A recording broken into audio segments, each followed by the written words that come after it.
So ayun, nag-uusap kami ngayon ni Ling. Total, lahat ng mga vlog ko, pasingit-singit siya. Travel for work with Ling. Minum kito. Ano masasabi mo?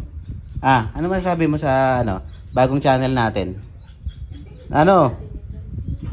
Ano na? Kausapin mo ako, magsalita ka. Oh, smile na muna.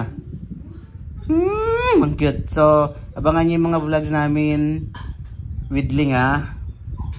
Ito yung mga maepal na aso namin. Ayan o. Yung filingera. Lahat ng video ko kanina, siya lumabas. Animas. What's up guys? Dito tayo ngayon sa bahay. So, meron nga pala akong binili, no? Na, ito pala yung camera natin. Meron tayong bagong pagkakaabalahan ngayon. So, ito. In-order ko sa Lazada. Yun. Yun, ha? So, nabuksan na kahapon pero hindi ko pa totally pinuksan yung box niya, yung pinaka lang, itong black lang. Ito nga ba? So, ito yung bago natin pag-aaralan. Gabulag natin ito kung paano. Mitsushi welding machine, yun, inverter siya. So mag-aaral tayo mag-welding, DIY welding. So itong binili ko pala, ano to, NI 400, meaning 400 amperes.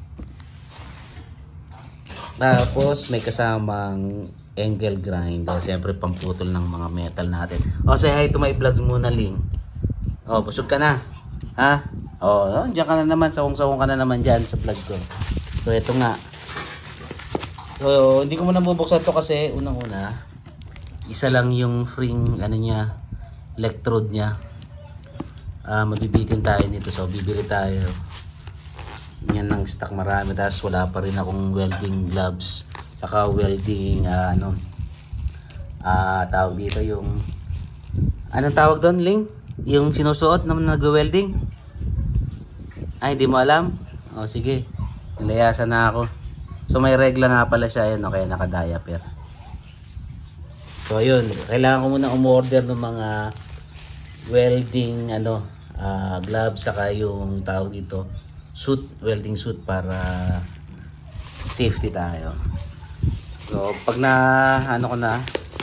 kabili na tayo nun, yun, mag-aaral tayo mag-welding, mag-change career na tayo. So dito muna guys ang nating video natin, abangan yung susunod na welding vlog ko. Yan. Yun. So January 5, supposedly January 6 yung pasok, pero nag-extend pa rin tayo ng ng leave natin ng another 1 week. So tambay muna tayo rito sa bahay at mag-aaral tayo ng welding. Nice. Next one, bagong career natin to. Kakaroon natin to sa welding. So excited na ako. Kailangan ko lang makumpleto muna yung mga welding gears ko bago tayo mag-umpisa.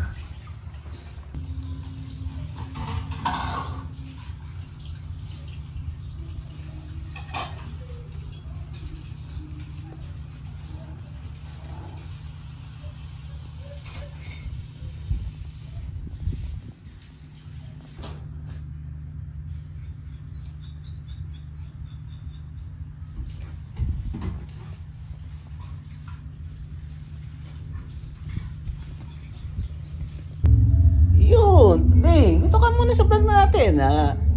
Etong Ling, ano ba naman? Wala ka na naman. Ling! Umalis kasi sila ate, kuya at si mama niya. Ayan. Kaya inaantay niya na naman sa pintuan, no? Malungkot na naman. Nagsimba kasi sila ngayon.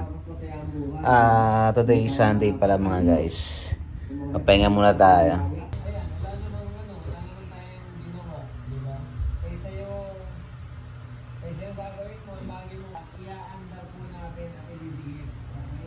So nasa stage ako nanonood muna ako ng mga YouTube tutorial sa pag-welding, no? Bago tayo mag-start talaga actual. Medyo excited ako nito. Once makabili tayo ng mga proper gears natin, start na tayo ng project ko. Gusto kong project yung sa kulungan ng mga aso. So sana hindi na ako tamarin na magtuloy-tuloy na to. Yes.